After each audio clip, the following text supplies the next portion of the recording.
all doomed? Yep. Thought so. Next. Bill? Doomed. Doomed? A paper was published in 2017 that changed the world. And the city of Edinburgh really discovered a lot of machine learning and AI. And AI and machine learning really didn't go far overall. But one paper called Transformers from Google has changed our world completely. That brought us LLMs, large language models, and just in a few years, we've actually completely changed our horizon. But this is fake AI. This isn't real AI. This is a probabilistic approach to guessing the right answer. Like it or not, you have hallucinations.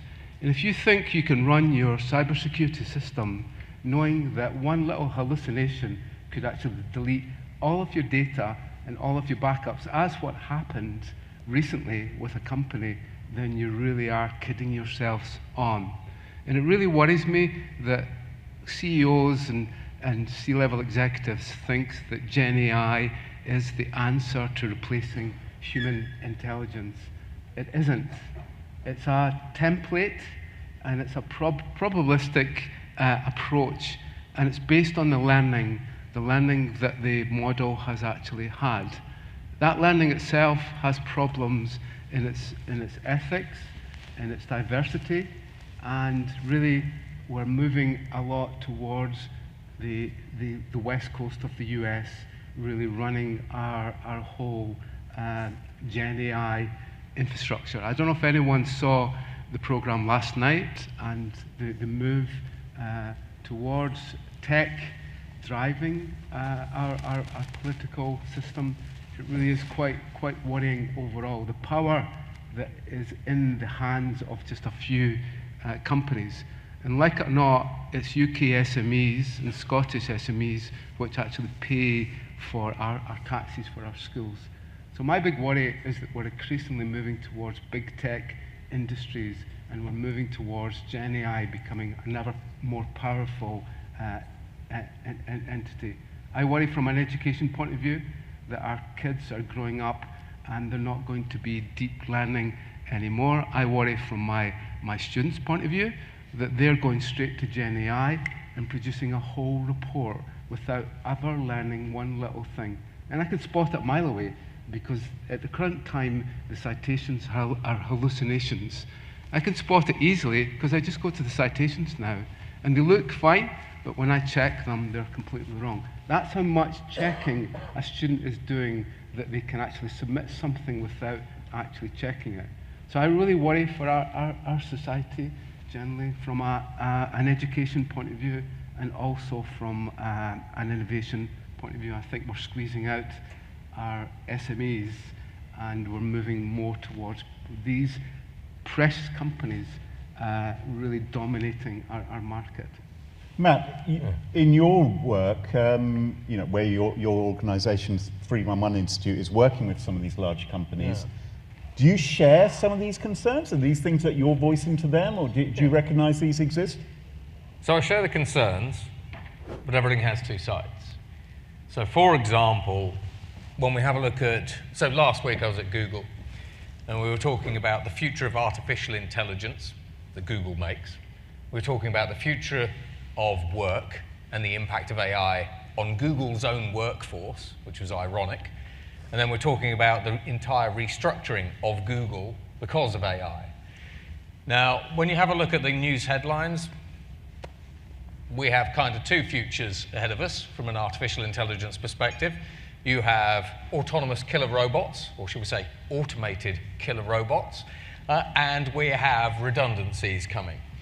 Now, when we have a look at the future of work, basically, I can quote a variety of different numbers at you. 50, 70, 80, 99% of all jobs in the future will be automated by artificial intelligence, which means, should we just go home? Now, when we actually have a look at the future of work, for example, consider this. Now, on the one hand, basically, we are actually automating out some of the junior level roles, basically, within organizations like, for example, Microsoft, McKinsey, PwC, and so on and so forth, even Google. However, you are the most powerful versions of yourselves that have ever lived. Because the only things that you all have access to, including your children, including your students, is access to all of the world's knowledge, access to all of the world's skills. As artificial intelligence automates skills like legal work, like software development, like art development, like music development, you have access to those skills, even though you've never actually been taught them or learned them. You have access to a global marketplace of over 4.5 billion connected people, and at the end of a wire, basically, when we have a look at hallucinations, GPT-5 hallucinates about 5% of the time. Increasingly, you have access to levels of intelligence across multi-domains, basically, that you would never, ever have had. So when we talk about the future of artificial intelligence and its role in education, I do a lot of work with all sorts of different government departments around the world, including the DOE. When you have students that are lazy, and when you have individuals that are lazy and decide to get artificial intelligence to do their coursework or their work for them, you lose about 40% of your critical thinking skills. You lose about 30% of your metacognition skills. However, if you do your work in the way that you normally would as a human, if your children, you do their coursework, learn in traditional ways, but then augment their learning with artificial intelligence, then we've been able to accelerate people's learning 12-fold. We've been able to retain knowledge 70% better than ever before. A simple example of this is this. Consider the student that uses artificial intelligence to write a thesis for them. They've learned nothing. However, the student that writes their own thesis, does their own research in the traditional way, that's fine. But when they then start using artificial intelligence to review that particular thesis and say, what are the things that I've missed? What other perspectives could I have used? How could I have mastered this subject in new ways? They excel. In the UK, the US, Latin America, Europe. But you don't think they're going to ask those questions of an AI? No. To say, what did I miss? No, what, but what, this is, what yeah. So what we've seen is we've seen an improvement of grades by 20 to 30%. But I always argue, it's not necessarily about the AI that you are using, it's about how you use the AI. If you say, write me a report, that's one thing. But if you say, how can I improve the report that I've written? What are the things that I've missed? What other perspectives should I be thinking about? If I was in this particular part of the business, how would I review this? It's how you use these AIs. If you know how to use these AIs, you can get a lot out of them. Don't trust them, because in 5% of cases, they still hallucinate. And some of the newer models, especially the hallucination is now down to about 0.6%, but they're never not going to hallucinate. But when we actually have a look at, for example, the future of work, organizations that automate their junior roles basically are playing it tactically. How many juniors come into your business, for example, and they say, I'm going to use these new tools in new ways, and why are you doing your job like that? Why are you running the company like this? You all contribute more value to your organization than just your job role. So automation is tactical. If you use artificial intelligence to amplify what you do, the sky is pretty much the limit. And I teach at Carnegie Mellon, MIT, Harvard, University of Greenwich, UCL, and so on and so forth. And we are seeing results that make everything else pale by comparison. Bill, I sense you may not share this optimism. I think it's superficial learning. So I want my students to learn elliptic curve cryptography or the RSA method and the beauty of the mathematics. Unfortunately, most students will be lazy and will ask ChatGPT to give them an answer without actually reading it. We learn because we read, we learn deeply because we read lots of different sources. We communicate with others, and I think we're short-circuiting that And I don't think we have the mechanisms in place to spot when that is actually happening. I know that teachers at school do not probably have the skills to be able to identify when a pupil is actually just taking a quadratic equation straight from ChatGPT. The pupil has learnt zero by actually doing that, by injecting a prompt. So I think a lot of the mechanisms we have, even within our universities and colleges for assessments, typically where we've moved towards courseworks. And courseworks are a perfect place for GenAI to be able to generate something that looks perfectly valid. Again, the student learns zero. I think we're moving towards a zombie state that really, without that connection to GenAI, then we're nothing. And really, the worry is that how do you become an expert? How do you become the level 2 SOC analyst or the level 3 pen tester? Students come up to me and say, I want to be a pen tester, I want to be a pen tester, I want to be a pen tester. And I tell them that you won't become a pen tester. To become a pen tester or an incident responder takes 10 to 15 years of experience of knowing the trade, of doing lots of bad things and good things. And without that SOC 1 role, that learning the tools, dealing with customers and so on, then we've really lost that whole layer. And companies need to understand that they'll have to train people much more. I think we'll be looking at 6 to 1 year training programs to take someone through the equivalent of a level 1 SOC analyst for them to become the level 2. And you've really got to worry. I see SOC teams being decimated just now. I don't know if you hear, but I hear a lot of the large banks and finance companies in the UK, in Scotland, actually decimating their SOC teams because that first layer is done by AI overall. So we are moving to a problem, and I think universities won't be able to produce the graduates that are required to shoehorn up to that level 2. I think we've been used to exporting graduates that will take them into that level 1 role, but not into that level 2. We'd have to give them another year, and we'd have to give them a full hands-on experience of 1 year within a SOC to get them to the level that companies are looking for. It's not all bad, though. I do see some companies looking to invest in cybersecurity in Scotland, in the UK. I visited one company the other day in Edinburgh who now employs 1,700 staff. And guess what? One of their biggest problems is the insider threat. Remember 5-10 years ago when we talked about who was the biggest problem? The biggest problem is you, actually, and not some external hacker. So I think we've generally solved a lot of, we've increasingly solved a lot of the problems, but actually more and more it's the insider threat that we need to start to look at again. So I'm extremely worried about society. This isn't the calculator. Remember they used to say the calculator came along, that's going to decimate maths.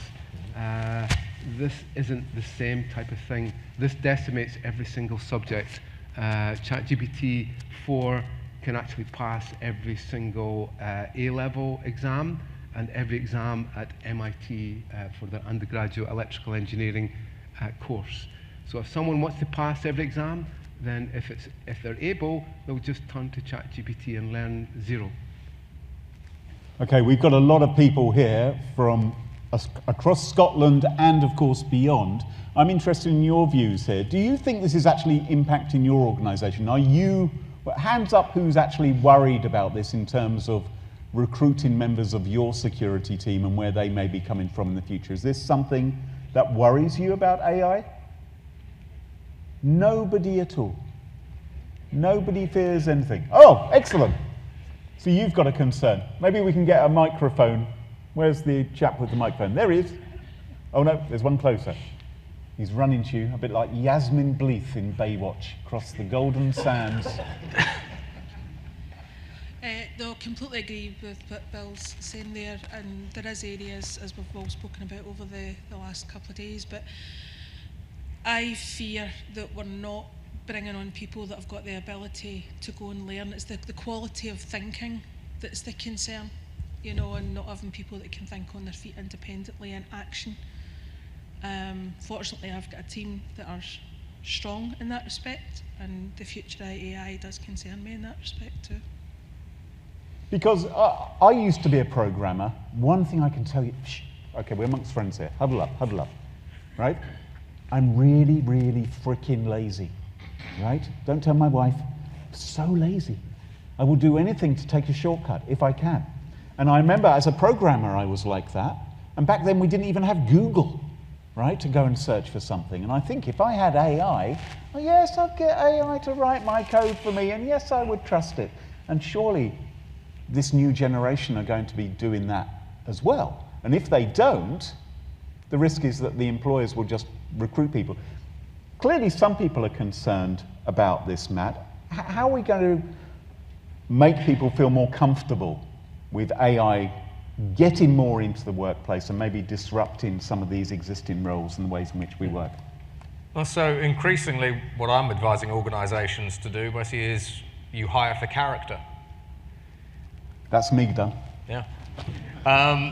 And the reason for that is when we have a look at how AI is automating skills, AI is automating technical skills, specifically technical skills, which are now have a half-life of about 2.5 years compared to a half-life of 5 years for non-technical skills.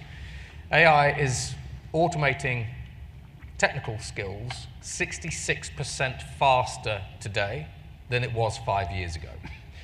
Now, the reason why AI is automating technical skills faster today than ever before is because look at the companies that are actually developing it. Do you think basically that Google is not going to benefit from robo-programmers? Do you think that Google basically is not going to benefit basically from artificial intelligences that are able to do automatic network configuration and segmentation and all these kinds of different things? So what we're actually seeing is we're seeing AI automate hard skills faster than ever before. We're seeing AI automate data scientists, which means that the career that you have today could end up dead-ending. So it used to be the case in the olden days that you would have 13 jobs during your lifetime. Now we think you're going to have 7 careers during your lifetime. So you're a data scientist, but you get automated, you move to something else.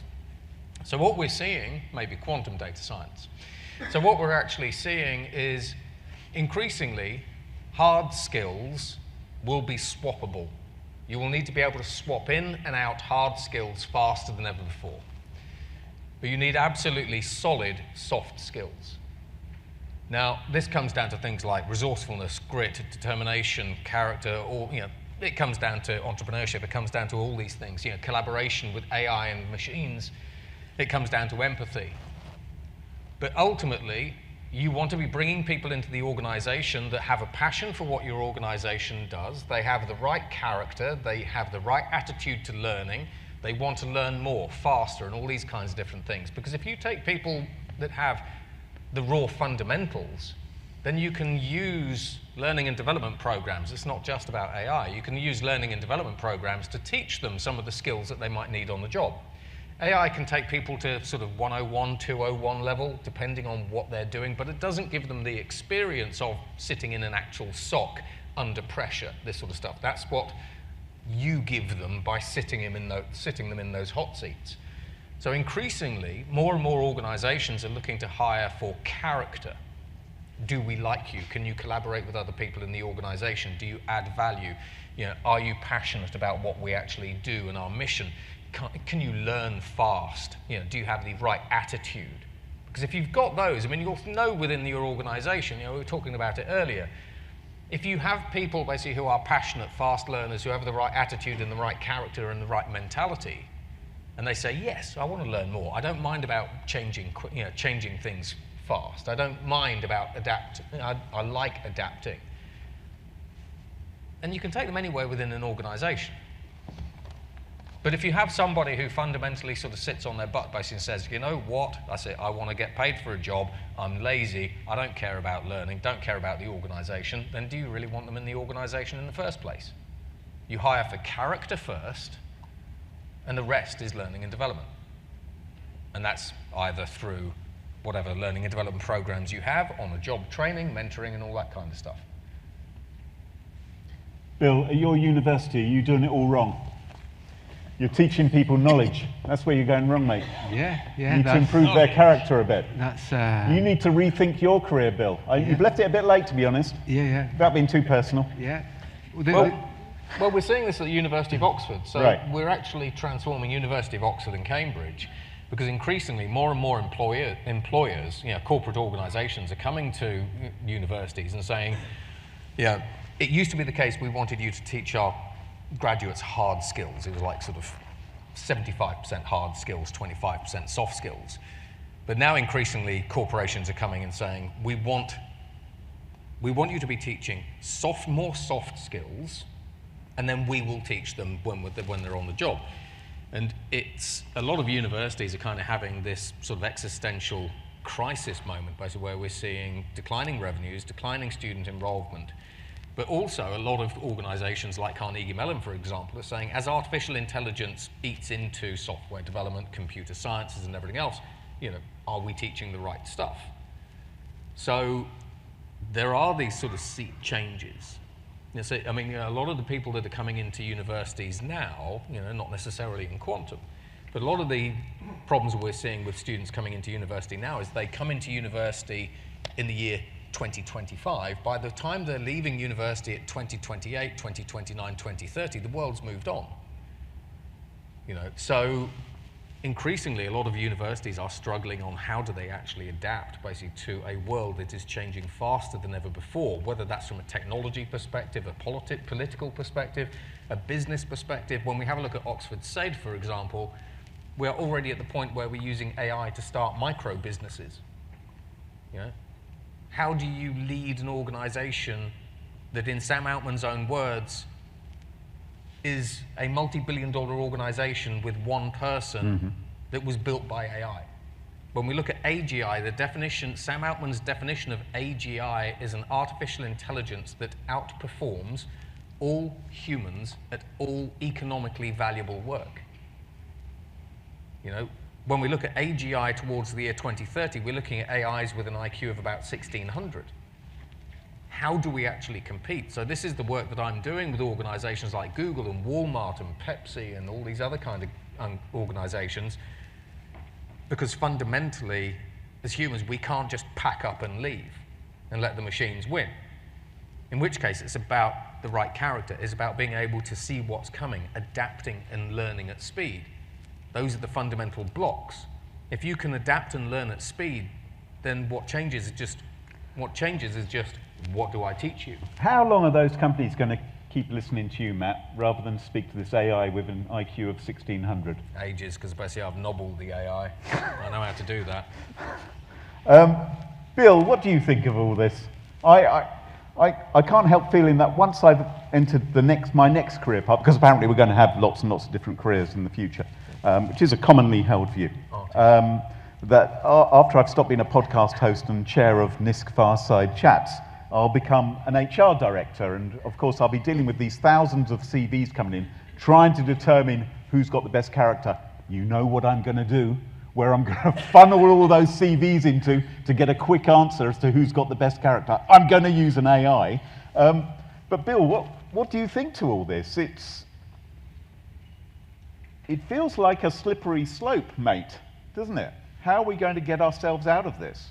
Yeah, we build our intelligence by learning. We build our intelligence by building a network.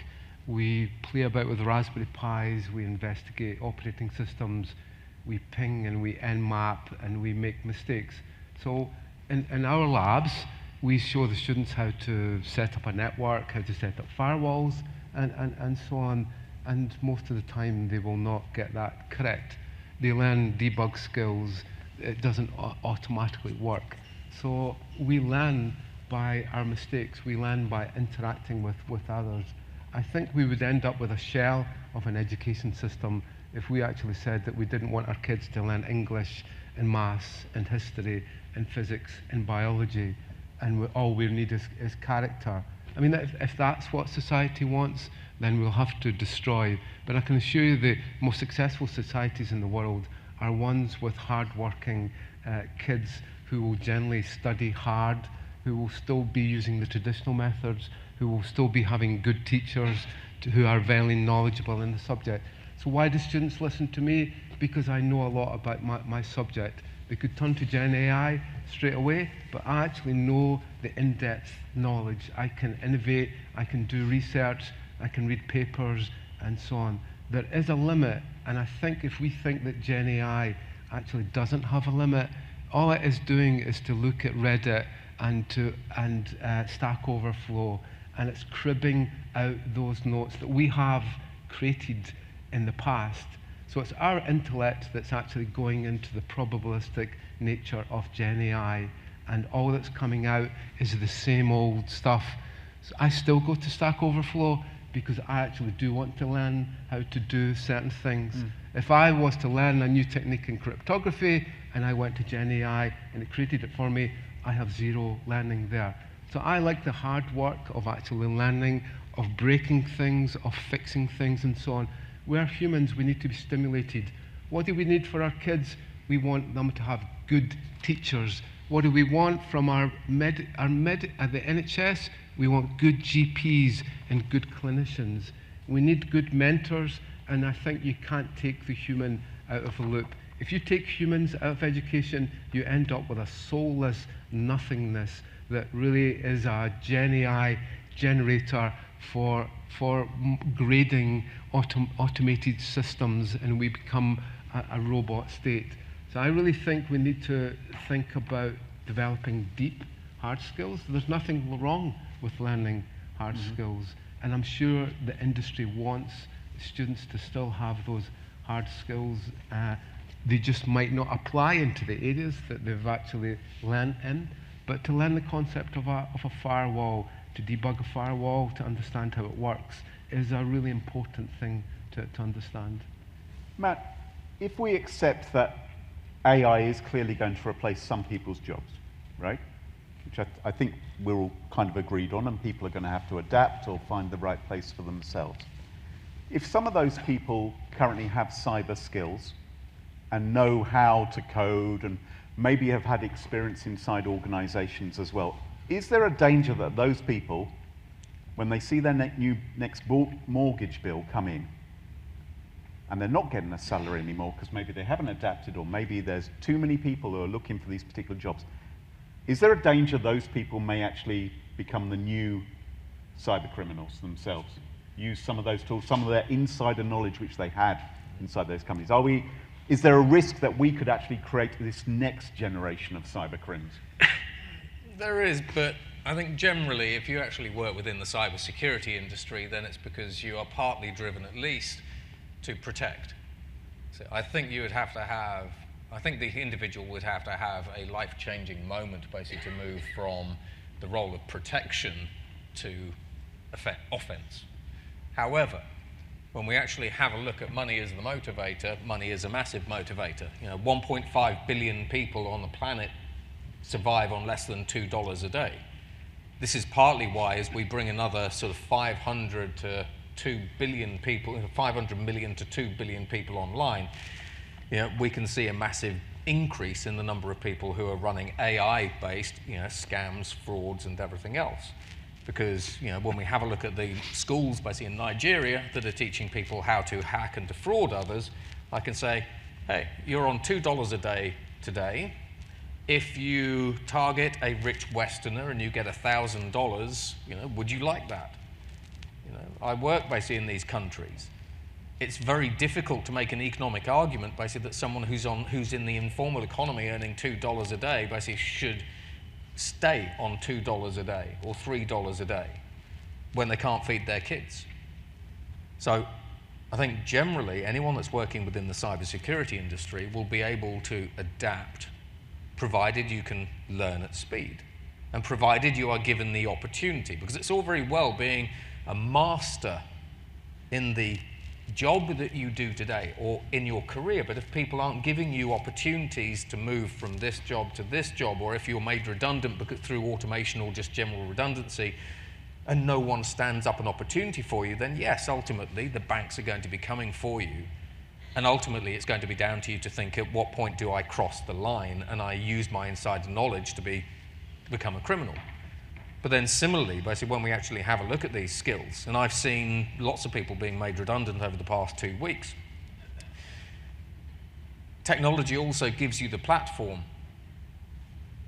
You can sign up for a free YouTube account, social media account, and you can start blogging. You can end up publishing your expertise globally. So there are other avenues. But fundamentally, when we have a look at the future of work, again, I tend to argue, is the future of work about you having a job, or is it about you having a wage? Because for the vast majority of us, basically, actually, it's kind of having a wage. If you lose your job, do you care that you've lost your job, or do you care that you've lost your wage? And actually, there are lots of different ways to make money on this planet now, but the vast majority of us basically don't really know how, because we've never had to. So when we've seen the great things like the Great Recessions, basically in 2008, 2009, when there were lots of different redundancies going around, the one thing that we actually saw a massive increase is the number of people who were made redundant, couldn't find another job, and 100 million people around the world started new businesses. We are generally more resilient as people, basically, than many people give us recognition for. Mm-hmm. But ultimately, something very bad has got to happen, basically, when we actually start questioning our moral character. So I don't think so. But if you've got a mortgage, Yeah. if you lose your job and you can't get another job and you're going to lose your house and you've got a kid, what are you going to do? I mean, people are driven to desperate things which I think in most of our hearts we would never go near. But if you imagine yourself in that circumstance. Yeah. So I do a lot of work with the UK government based on social mobility. So in the UK, disposable income, from a disposable income perspective, the average person in the UK at the end of the month has about £600 of disposable income. That has fallen from about £750 basically this time last year. Cost of living is increasing. We're seeing that basically with inflation, food inflation and everything else. So firstly, you've always got to be prepared. All of you know basically that you need money in the bank. And realistically, I would say you need at least a year's worth of savings. I've seen people basically that have been made redundant and they've managed to get a job 2 weeks later. I've seen people that have been made redundant and 3 years later basically they aren't. So always be thinking ahead. So try to put a year's worth of money aside. Grow your networks. Grow your skills. You know, as was mentioned earlier basically with Ben, you know, he learned a new skill, he ended up with a completely new career. Yeah, I've been made redundant twice. I'm standing taller than I ever have. It's difficult when you are made redundant. You question everything when you are made redundant. You question the company that you work for, the choices that you actually made. So how do you make yourself invaluable? With Google, for example, basically we talk, and the companies I work with, we say, how do you make yourself more relevant in the future, not less? You make yourself more relevant in the future by understanding the direction of travel of society and industry. So for example, within your organizations, the direction of travel within your organizations is where they spend the money. So where are your companies spending the money? That's what they care about. If the direction of travel, for example, is artificial intelligence, what new skills are you learning? You work for the companies that you work for because you fulfill a need that that company cannot automate today better or cheaper. So train as a hairdresser or a plumber? No, because actually, next year, weird story, so next year... Don't tell me they've got a robot plumber. No, so next year, I am the keynote speaker in July at the World Plumbing Conference. Have fun with that. we've got robots doing cabling, and we haven't got robots doing plumbing. But when we have a look at the UK government, as well as certain American government, the American government say, you know what is resilient? Be a plumber, be an electrician. You can be a plumber, you can be an electrician, learn a trade. That's great. I can show you robots doing all kinds of different things. But do you really want a 50K wage, 60K wage for the rest of your life, or do you want the opportunity to be earning 100,000 plus? There was a story basically with Mr. Mankind. Mr. Mankind was a digital artist, basically he got made redundant because AI started creating its own art. It's a really stupid story. He used artificial intelligence 2 years ago to create a cryptocurrency meme coin called Turbo Toad. It went from a $0 valuation to $250 million in value basically in 2 weeks. He went from an out-of-work, redundant artist to having over $200 million basically on tap. When you think about what you are capable of, you are capable of much more than you are doing today. Everything is about relevance. I see people being made redundant. It is not pretty. How do you prepare yourself? You make yourself relevant. You learn new skills. You network. It's not magic. But also, you don't need to become a plumber. That's it. Because if AI gives you access to all the world's knowledge, for better or worse, all of the world's skills, and access to a global marketplace that if you know how to execute, you can reach by the end of the day, what do you do with that? Most people do not know what their purpose is. Go and figure out 10 questions to ask artificial intelligence that you care about. Most people will stop at the 3rd question because you don't know what to ask. You don't know what you're interested in. You haven't sat down with yourself for 15 minutes to really think, what do I want to do? Where do I want to go? What's my 5-year, 10-year plan? So in Dublin at Google, basically I said to 600 interns at Google, I said, how many of you have a career? And they were all sort of, oh yes, I like this. About half of them were sort of like that. And I said, how many of you have a career plan? None of them. Most of us float along. Well, so no to plumbers. No to plumbers. All right, so it's going to be OnlyFans influencer. Yeah, there you go. Yeah. I've got a deep fake for that. I'll reopen my account. Well, that's the thing. Yeah. They're all fake on there now, apparently. So, Bill, I think I'm right in saying you've said before AI systems can be manipulated at their core through prompt injection and data poisoning, the likes of that. Are we building defenses quickly enough against the threats which AI can pose? No, I think the penetration testing that we've done in the past isn't really fit for a Gen AI era. If we move towards agentic AI, then we're actually starting to see agents that can actually do actions such as access your credit cards, can access your private key, and can pretend to be you. So I don't think we really are understanding agentic AI at all. We're hardly understanding Gen AI, but now that we can actually create a whole Zoom meeting. So the CEO of Zoom reckons that within 5 years, we'll all be sending our avatars to a Zoom meeting, and no one would actually know the difference between you and your avatar. So I think generally we don't really understand that action bit, because that's when they become really ever powerful, when they're actually doing things. They're actually booking things for us. They're setting up meetings. They're really we're defining what they should do. And remember HAL in 2001? HAL didn't let Dave back into the spaceship. Sorry to bring 2001 back into this, but actually there's a lot of learning to be made from 2001. HAL didn't let Dave back into the spaceship because HAL had a mission to take the spaceship to Jupiter. And HAL and Dave was actually going to do something that would actually stop that from happening. So what did the AI do? It decided to kill Dave, because it had a mission. So we've got to be thinking about kill switch architectures. There is a job in OpenAI, if anybody wants it, for a kill switch engineer. Remember WannaCry? We were so lucky with WannaCry. We got away with murder with that because somebody somewhere managed to find the back door into that ransomware and disabled it through a DNS backdoor.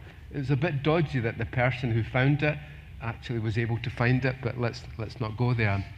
So I think we need to be understanding kill switches within our AI, because if your GenAI starts to delete all the files, actually do things bad, then there must be a point where you pull the plug. And in the future, you won't be able to pull the plug because GenAI will be able to move wherever it wants. So we really need to watch for sandbox escapes. If you're creating something within a sandbox environment, then you really got to watch that the GenAI jumps out of that sandbox and starts to move elsewhere. So I think our whole methodology for testing needs to change, and we need to look at much more red teaming of prompt injections. We need to look at also that GenAI is in the hands of every single adversary in the world. So that's probably our biggest threat, is that we now have models like Llama, which can be used by anybody on the planet, and they have virtually zero experience of cybersecurity, and they can attack the companies. One of the biggest problems is going to be campaigns for GenAI. So GenAI will be given a campaign to attack your company, and it will probably keep attacking your company in some way until it finds the vulnerability, because it doesn't get tired, it doesn't run out of money like a human attacker. A GenAI will have a mission to bring down a company, for example. So I think the automation within our companies is one thing. The automation of attack tools is a completely different area. And you spoke earlier eloquently about the insider threat, which used to be all about you lot. But as we've already discussed, agentic AI agents are being used inside companies now and will increasingly be. What's the insider agentic threat? Massive. I mean, you can't think of the scope that now agents will now have the admin password, will now have access to paying for invoices and so on. The scope for a massive fraud is absolutely enormous. In an instant, you could probably bring down a company because an agent decides to go bad. And I don't think we have the guardrails set up for our agentic AI. We all talk about zero trust, and over the last few years, we've generally went for a zero trust architecture. Zero trust applies to agentic AI in that basically you just give enough rights to the agent to be able to do what it is it's meant to do and don't allow it to do anything else. And I don't think we understand that. We do that with the cloud. With the cloud, we give services enough rights to do whatever we want, and we've generally architected our clouds to be trusted, but I don't think we understand, because everyone will have their own agent that will be acting on their behalf. Right, we're going to open it up to some more questions from the audience, and go on then, you're really keen. Can we have a microphone over here? I'm going to feel bad if I ask my question for him. What's your name, sir? Nick. Here's your microphone, Nick. Yeah, it's interesting hearing about what you were saying about soft skills and stuff like. I think for young starters moving into companies, I think that's quite applicable, and we look for people who are malleable, so they can move around the organisation. But I think that when you get to a certain point in your career, then you become hard-coded into that role, and those skills aren't transferable. And I think that, and you end up in conferences like this. But I think on the agentic side, I think you've got to treat non-human IDs as you would any other staff member, and it is all to do with role-based access control. You limit the amount of access, and you limit the exposure to risk. I guess it's not so much of a question; it's more of a statement of fact. I mean, one area that we haven't really done as an industry is what's called attribute-based policies. So an attribute-based policy is that you can only do this action in this place at this time. And I think as an industry, we need to start to be thinking much more about running things in secure enclaves. So the way that you can protect your data is to set up a secure enclave where the data transfers can actually happen. So much more we need to actually understand how we define the policies for agents to run. And I don't think role-based security is necessarily the answer. It's part of the answer. I think it's much more about that this agent should not run in Russia, or it should not run at the weekends. So I think we need to define new types of policies that will lock our agents down. Well, there's also a move basically so with companies like Visa, we're talking about a move from authentication to intention analysis. So when we have a look, for example, at agents, it was discussed a little bit earlier, what happens basically when, for example, when we have a look at agents, basically we don't have the proper governance in place. We don't have security locked down. We don't know basically what they're going to be able to get up to. We are, in some cases, giving them the key basically to the kingdom, et cetera, et cetera. That's the danger. And they are malleable. We can change their behaviors, basically, et cetera. But maybe when we have a look at governance for agents, not saying this is it, but maybe when we have a look at governance for agents, we talk more about basically intent analysis. So if an agent crosses this process line, and this process line, then it shouldn't be doing that. So a little bit like, earlier basically that was discussed, if someone asks for the password and they've dropped their phone down the toilet and their laptop's broken, if you have that kind of critical process flow that just looks odd and suspicious, then in that case, the intention of that individual is to deceive the company and do something. So maybe we move from giving agents IDs, which is what Okta is talking about, and I think we probably do need to treat them to a degree like we do employees, but increasingly, a lot of the organizations I'm working with, there is this word intent creeping in to governance and security. But there are a lot of places where we don't have the answers yet because it's all new. So, Mark from South Yorkshire Police. Quite interested in the discussion earlier about junior roles and also what Bill was saying around this is where people come into a company, they learn those soft skills, they learn how to function as part of a large organisation.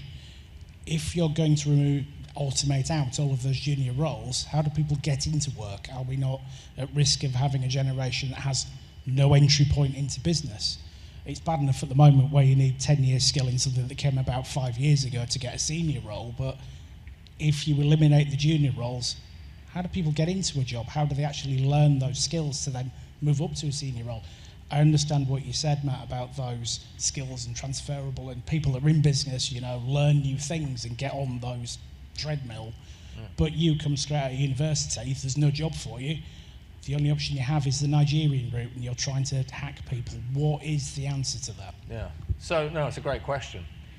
So, increasingly, what I'm encouraging organizations like Google to do basically is think not necessarily about the job that junior individuals do within an organization, which is generally tactical, because they are there to do data entry, they are there to get the coffee or whatever it happens to be. The junior roles are generally tactical because they don't have the experience, the skill sets within the organization, so they're starting out. By changing our view of what junior individuals bring to an organization from the job that they do to the value that they give to the organization and to the culture of the organization and to others in the organization, that seems to be a better place to go. So for example, an example of this is you bring someone in from university into a junior role that you could automate. So you automate part of that role and you get them to do things that can't be automated. So maybe you give them higher order skills and higher order functions to do. But when juniors are coming into an organization, they are the people that are much more likely to say, why are you using these tools? Why are you working like that? You know, if it was down to me, I would be doing this differently. They're the people that actually help change the organization. So one of my clients is Babcock. So with Babcock, you know, the traditional management hierarchy is that you as senior leaders mentor everyone below you. You know, you will say, as a senior leader, this is what we do, and this is how we've always done it. So when we look at things like reverse mentoring, basically where the junior employees say, okay, I understand that as a senior leader, this is how you've always run the business. For the past 40 years, this is what you've always done. But as a junior employee, basically coming into this business, looking at technology, looking at, you know, other places, this is how I think we could do it. Every time we've introduced reverse mentoring into organizations, even the largest organizations, the senior excos have gone, we have learned so much. It's staggering. So thinking about the value that people bring to the overall organization is probably a better place to be, and not saying it is, but it's probably a better way to think than you're here to do a tactical job. So the job they do and the tasks they do changes according to what the technology is able to handle. But the value that they bring into the organization is much, much more of a priority for the organization than it used to be. And it's a difficult culture change. We don't really know basically if it actually works. But from what we've seen, what we've done, it does actually seem to work. Matt, I must be so much more cynical than you. I like cynics. Because I just think, when I think of some of these billionaires running their humongous companies, I don't feel like they give a damn about their culture inside their organization. I think they care about how much money they have in their pockets and whether they can get a new rocket to put their girlfriend into orbit rather than anything else. You know, it's... Well, this is the thing, you're right though, but this comes down to the culture of the organization. So every single organization that you work for basically has an automation policy, right? Automation projects across the whole company. How many of you have projects that amplify your individuals or whatever it happens to be? It comes down to the culture of the organization. If I as a CEO say, I want to automate the entire organization, and there's a company called Bridgewater. Bridgewater basically has $160 billion under asset. They want to automate all of their staff, 1,500 staff. If you have a CEO or a leadership team that says, we want to automate everybody, we've heard the arguments for and against and sod it, we just want a fully autonomous organization. Guess what? We can do that. Uber could be a fully autonomous organization. But ultimately, if you're working for leaders that value people, then we'll find a way basically to grow people. So for example, in Google recently made 3,000 people redundant because they did the traditional, we've automated software developers, so out they go. As AI allows us to do more, and there are problems with it, you know, I'm not saying there aren't, but as AI allows us to create new products and services, identify new markets, move into those new markets faster, in Google's case, basically, we're expanding the organization into new markets, which actually means we don't need fewer people within Google, we need more. So you can automate people, you can amplify people using technology, and that's tricky, but we've done it. But then we can also increase the number of people we hire because AI is allowing us to make more money in more places than ever before and move into new markets. And then you bring this full circle. How many of your leadership, how many of your CEOs or how many governments would be fine with saying, yeah, I'm okay with you running 100% autonomous organizations? We can't govern those. Who's ultimately responsible? You know, I mean, you imagine a fully autonomous hospital, for example, you know, someone dies, who's responsible for that? So there are companies in Silicon Valley, like OpenAI, that are trying to create fully autonomous organizations. But fundamentally, there are some significant problems basically with that, around governance, around legal aspects, you know, just morals. I think a fundamental problem is the lack of industry experience for graduates. There's this myth that there are many cybersecurity jobs and there's enough people to fill them. There just isn't enough of the good people with the experience to fill those jobs. There are a lot, and the universities have generally been expanding the courses. So internships are key. So we see the good companies saying, come in and work for us for 3 months over the summertime and pick up some skills, knowing that 3 months isn't going to get you anything as a company, but you actually have the chance to observe the person. We run sandwich degrees, and I can assure you virtually everyone who finishes with that 1-year placement will walk into a job. In fact, most of our students in their 4th year for their honours year are actually still working for the company that they were on placement. So I think if graduates don't have that industry experience, in some way they will really struggle to get a job because there are going to be an increasingly number of CVs provided saying that they do X, Y, and Z without actually having that experience. Then I could really see that opportunity to get a job almost reducing to zero overall. So I think we've got to change the courses that we have. We have graduate apprenticeship schemes. I was an apprentice. I did 4 years on the tools as an electrician, and it did me a lot of good because I have those skills for life now. So I think generally we'll have to rethink our education, and much more we really need to have much more industry hands-on experience.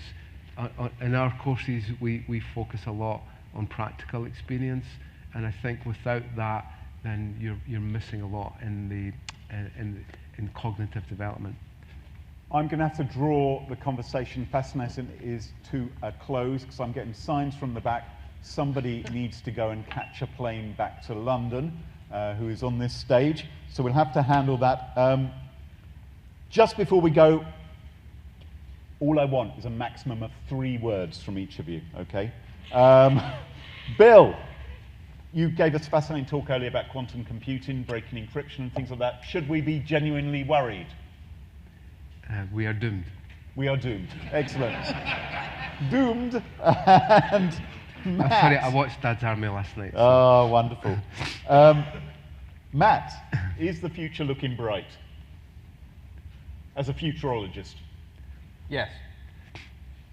You want 2 Yes, more for words? you. It's hard, isn't it, being 3 words? Yeah. So I can show you AI basically that's creating bioweapons and all that sort of stuff. That's fine. I can show you AIs basically that have already solved grade 4 cancers. Which is good. The future is yours to shape and create. Believe in yourself, believe in one another, support one another. You have access to increasingly science fiction-like technologies that let you elevate yourselves anywhere way beyond where you think you could be. But you also need to be providing each other with the opportunities to actually use it and flourish. This is not about a single one of us. This is about all of us working together. And that's 3 words, I think. Perfect, perfect. Well, yes, excellent. They could have been German words. They're very, very long words. Yeah. Please put your hands together for Bill and Matt.